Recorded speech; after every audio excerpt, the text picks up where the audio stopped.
Okay, so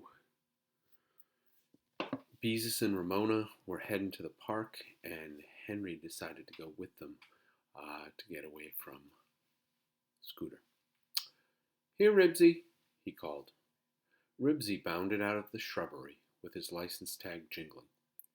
In his mouth was a shopping news, yellow with age, which he dropped at Henry's feet. Henry didn't have the courage to look at Scooter. Ribsy bounded into the bushes and came out with another old paper.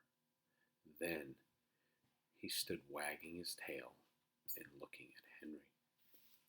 I thought so, Henry Huggins, said Scooter accusingly. I thought you knew something about my newspapers disappearing. Well, maybe. Henry didn't know what to say. Now he really was in trouble. A stream of water from Ramona's water pistol hit him in the eyes. "Aw, cut it out," he said, wiping his face, as if he didn't have enough trouble without a little kid shooting him with a water gun. I bet you trained that silly mutt of yours to steal newspapers. Scooter was really angry. I suppose you're going to let him steal my newspapers all the time and make me lose my paper route. No, he won't, promised Henry. I'll untrain him. You better untrain him, interrupted Scooter angrily. And I'm going to find somebody else to take my route while I'm gone, too. I got enough trouble with papers getting in the mud and stuff without having your silly old mutt going around stealing them. You got the papers delivered again this morning before anybody complained, didn't you? Asked Henry. Yeah, 'cause I started extra early in the first place, that's why. What about tomorrow, when I have to deliver them after school? That was just what Henry had been asking himself. What about tomorrow?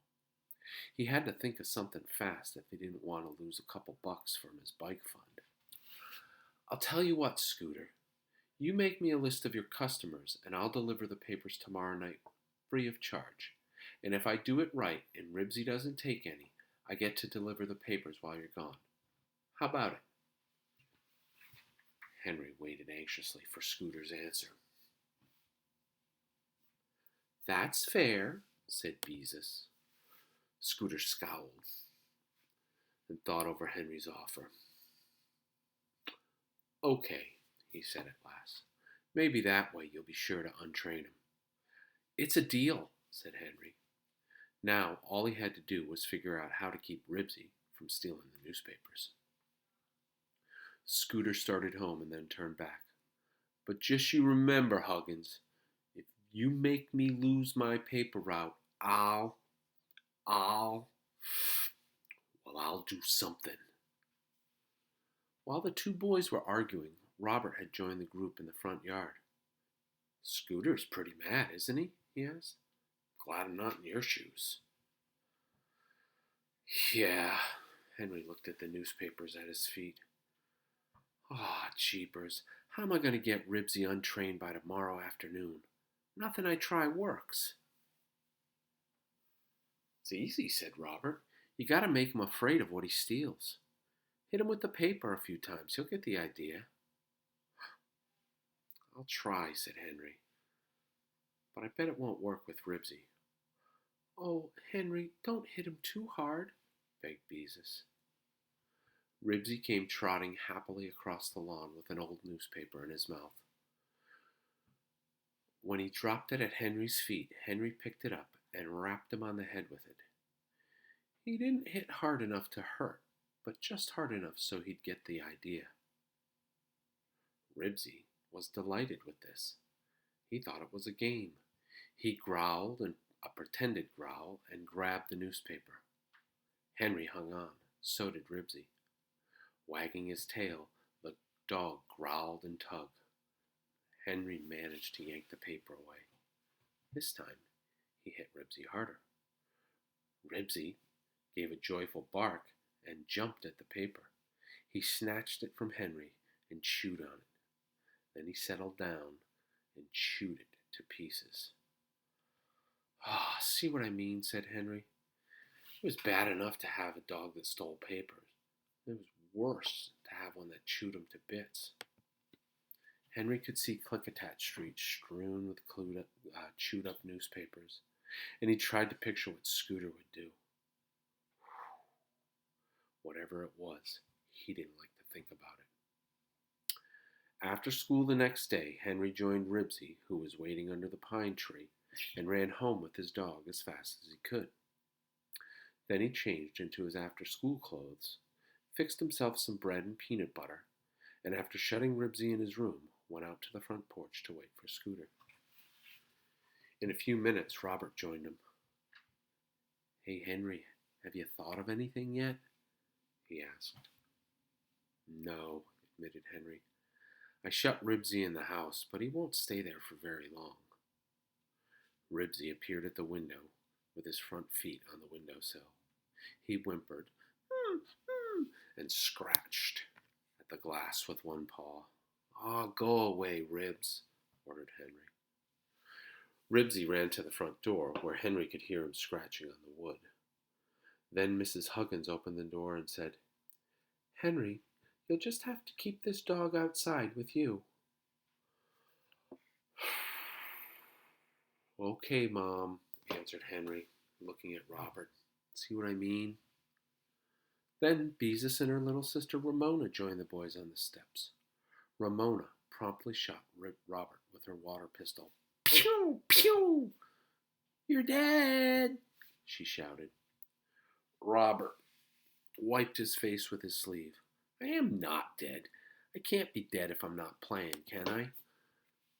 Then Scooter appeared, lugging a bundle of newspapers which he threw down on the sidewalk in front of Henry's house.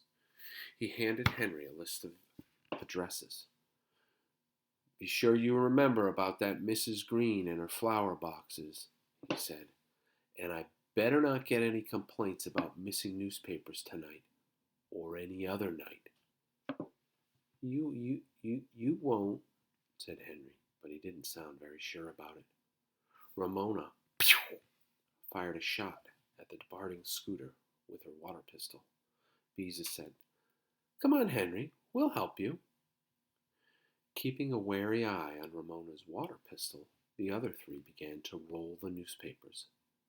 Henry was so busy watching the pistol he forgot to watch Ribsy. Oh no. Before he knew it, the dog had snatched a newspaper and had begun to chew it to pieces. "Ribsy!" yelled Henry. "Drop that!" Ribsy shook the newspaper harder. Henry grabbed one end of the paper. Ribsy hung on with the other. Then Ramona raised her water pistol and aimed. A stream of water hit Ribsy in the face. "You're dead!" shouted Ramona, and Ribsy dropped the paper.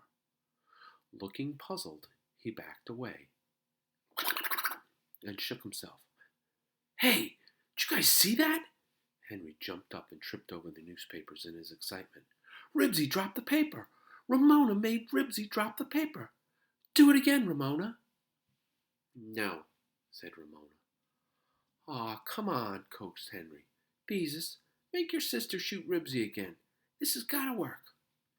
"No," said Ramona. Scooter came riding down the street on his bike. "Huggins, you started delivering my papers yet?" he asked. "In a minute," said Henry. "You just wait. Everything's going to be all right." "It better be." Scooter looked threatening as he rode away.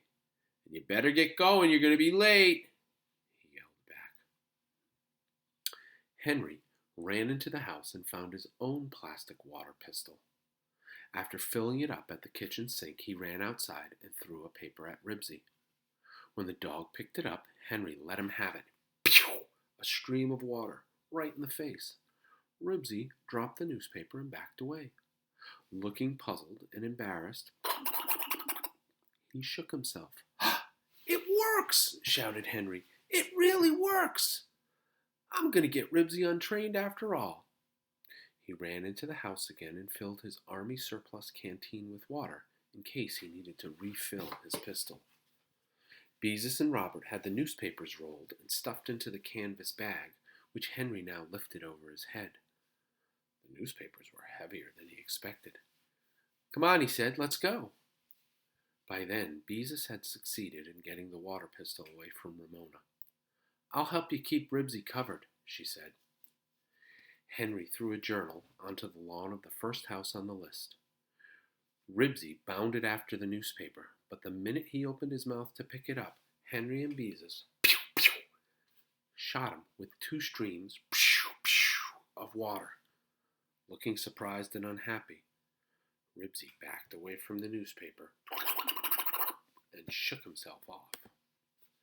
The next time Henry threw a paper, Ribsy approached it cautiously. The instant he touched it with his nose,